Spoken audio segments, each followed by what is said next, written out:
coalition comme candidat de la coalition Benno Bokk Yaakaar. Je suis le mandataire Ablaye Badji, accompagné d'une forte délégation comprenant entre autres la ministre Ndeye Saly Diop et monsieur Diop de AGI, madame Bien de l'ALD, et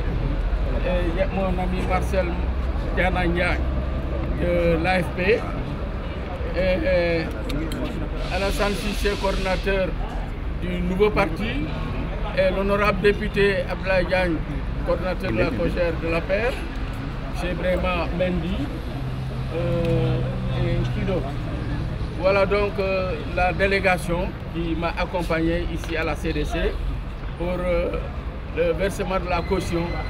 de notre candidat, M. Amadouba. Et pour le reste, je laisse Seydou vraiment s'entretenir avec vous. Je vous remercie.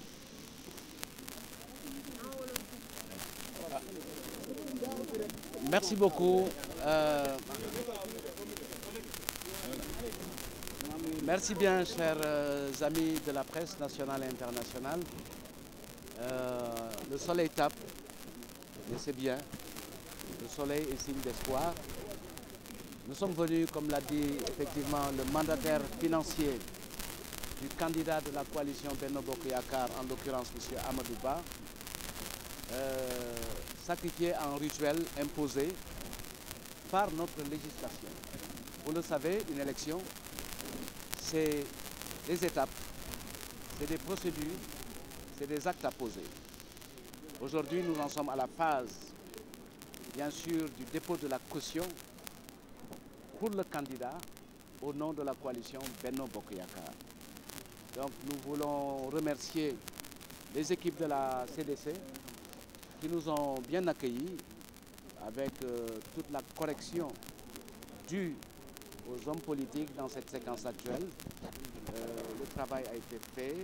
très bien fait. Ils nous ont remis en contrepartie un récépissé établissant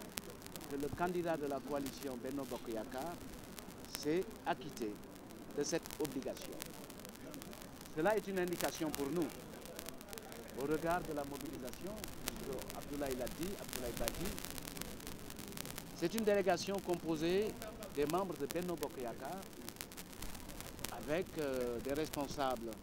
de l'Alliance pour la République, notamment le maire qui est le mouvement des élèves étudiants, qui est sous la direction de notre camarade Abdoulaye Diagne, lequel est également le délégué national au parrainage.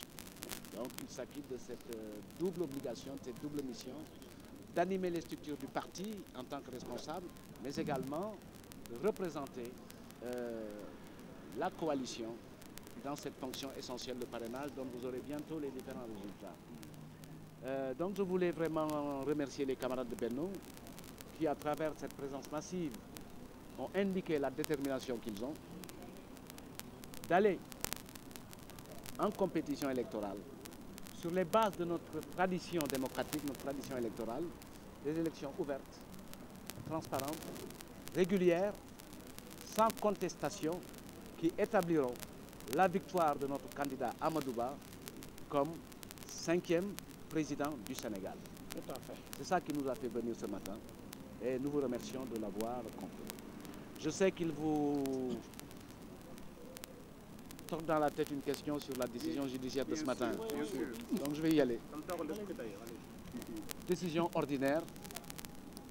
d'une justice qui fonctionne normalement. Tous les jours, la justice rend des décisions. Malheureusement, certains d'entre nous qui ont des rapports un peu difficiles avec les institutions et la justice considèrent que cette justice est aux ordres lorsqu'elle décide contrairement à leurs attentes, mais s'empresse de féliciter la justice pour louer son indépendance. Et je crois que c'est ce qu'on a entendu depuis ce matin. Il est établi aujourd'hui par cette décision que nous sommes bien dans un état de droit. Il est bien établi que nous avons une justice indépendante. Il est bien établi qu'il n'y a pas au Sénégal de justice aux ordres. Ça,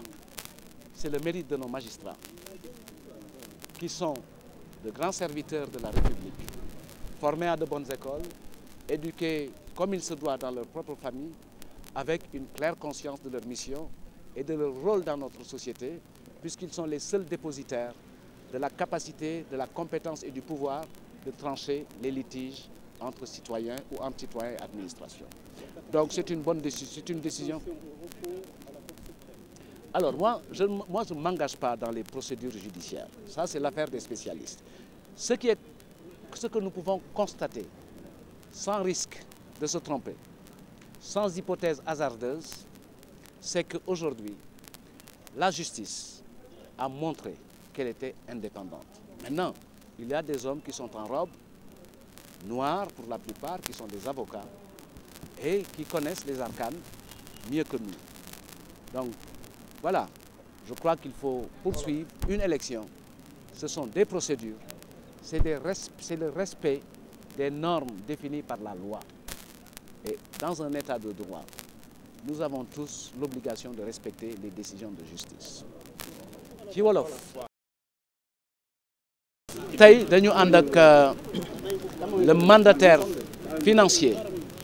du candidat de la coalition Benno Bokk Yaakaar muy sunu xarit sunu mbokk sunu àndandoo di le premier ministre Amadou Ba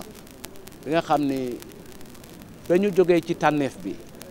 waa Benno Bokk Yaakaar ñëpp ci ànd joxoñ ko ne mooy candidat wu Benno Bokk Yaakaar parce que am nañu yaakaar ne liggéey bi ñu sumb te mu am njëriñ ci Sénégal mën na ko mottali gannaaw bi président Macky Sall xàlle yoon wi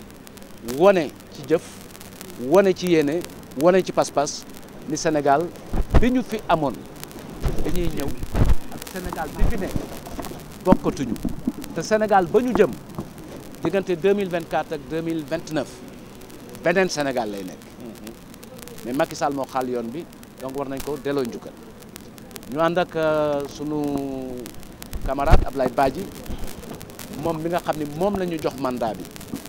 ci wàllu étape bii ñu toll parce que bu leen réere mbir ni candidat bi dina am yeneen mandataire ci wàllu élection ci wàllu contentieux ak yooyu mais tey ci fii ñu toll nii mbirum yónnee koppar la pour matal li nga xam ni yoon teg na ko ci kaw képp koo xam ni am nga sañ-sañu nekk candidat te nga matal yëpp yoon leeral ko ñu nangul la ko parce que ko moom mooy conseil constitutionnel waaye tey dañuy gërëm sunu mbokku Benno yi gannaaw ñi nga xam ne ñoo bokk ak ñoom Alliance pour la République ñoom Marcel bu AFP ñoom Adja Penda bu LD Boubacar Diop bu ànd jëf ak ñoom du ma tudd ñëpp Alassane Cissé yor nouveau parti mais yor it coalition boo xam ne dafa am parti mu ci àndal ànd ceeg sunu rakk nga xam ne mooy coordonnateur parrainage bi muy Ablaye Diagne te yor aussi ndombo tànk bi ko may mu jiite sunu ndaw yi nekk ci daara yi ak université donc tey jii ñu ngi gërëm CDC parce que bi ñu fi ñëwee dalal nañu ni ñuy dalale candidat yëpp amul benn beral loxo amul benn xàjj ak seen recevoir nañu ñu def formalité yi ñu delloo ñu quitus bi nga xam ni mooy mandargaal ni wàccoo nañu ak charte bi nga xam ni loi bi daf ko teg ci képp koo xam ne da nga bëgg nekk candidat jiite réew mi li ci des mooy wane sunu pas-pas ak sunu taxawaay ak sunu yéene parce que li tax gunge bi mel nii waa Benno Bokk Yaakaar dañu wax ni fu ñu taxawate dinañu wane pas-pas bi ñam ci ginnaaw candidat bi gannaaw ndogal li génne ci seen kuréelu leader mais Amadou Ba mooy sunu candidat lañu ko yéene mooy mu nekk le 5e président de la République du Sénégal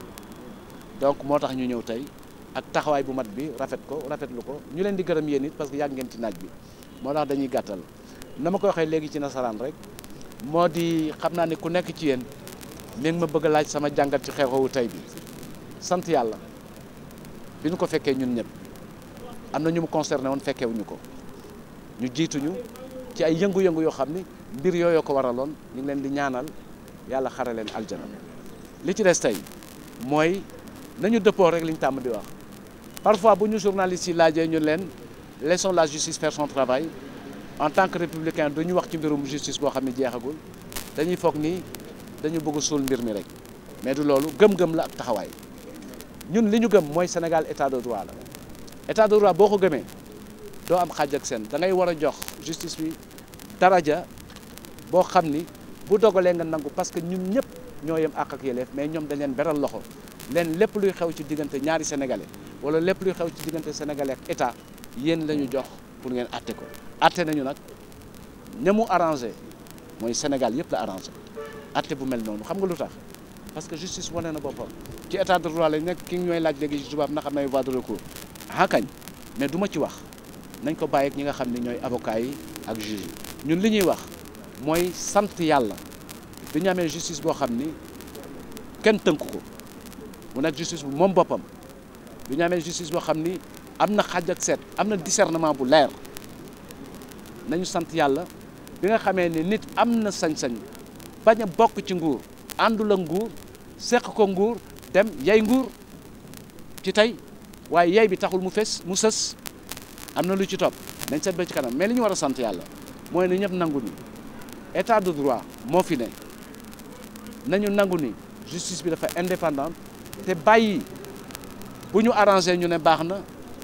bu ñu arrangé wul ñu ne bon na nañu seet li arrangé Sénégal mooy justice bu indépendante mooy état de droit donc respecter institution yi ñun ñëpp la war. waaw mën na bañ a jeex kooku ñiy toppatoo intérêt wu état bi wala ñiy toppatoo wu intérêt ki nu ko seqaloon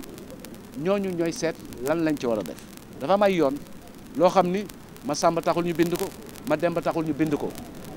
yoon yooyu dafa impersonnel et neutre donc yoon yooyu citoyen bu ne am na yoon pour xuus ci ña lay wax ni état bi amul indépendance justice baaxul heure bu ñu amee jafe-jafe justice la ñuy saisir heure bu justice jëlee décision ñu exercer ay voies de recours voie de recours fu mu am capacité d'ester en justice en toute liberté d'être représenté ñu sàmm say àq ak say yelleef kooku ci état de droit la am lii am Sénégal c'est parce que état de droit la bu doon état de droit